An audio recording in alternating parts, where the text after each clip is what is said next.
હીરાની ફેક્ટરીમાં આગમાં ફસાયેલા 70 રત્ન કલાકારોનું રેસ્ક્યુ કરાયું હતું। રીજા જેમ્સ ડાયમંડ કંપનીમાં શોર્ટ સર્કિટથી 2 માળમાં આગ લાગી હતી। ફાયર વિભાગે 2 કલાકે આગ ઉપર કાબુ મેળવી લીધો હતો। સુરતમાં આવેલી રીજા જેમ્સ નામની હીરાની કંપનીમાં રાત્રે શોર્ટ સર્કિટથી આગ લાગી હતી। હીરાનું કારખાનું ચાલુ હતું અને આગની ઘટના બનતા રત્ન કલાકારોમાં ડરનો માહોલ ઊભો થયો હતો।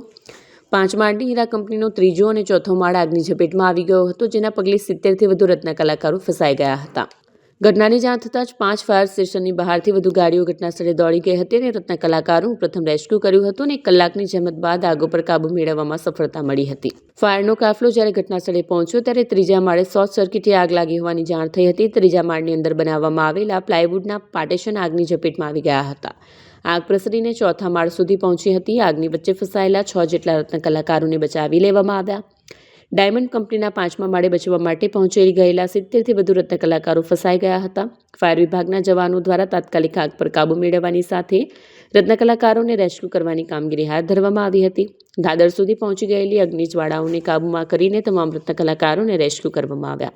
ફાયર વિભાગ દ્વારા ઓક્સિજન માસ્ક પહેરીને આગ પર કાબુ મેળવવાની ફરજ પડી। કારખાનાની અંદર રહેલા પ્લાયવુડના પાર્ટીશન સહિતનું વાયરિંગ સળગી ઉઠ્યું હતું, જેથી ધુમાડો વધુ હોવાથી ફાયરના જવાનોને પણ મુશ્કેલી પડી હતી।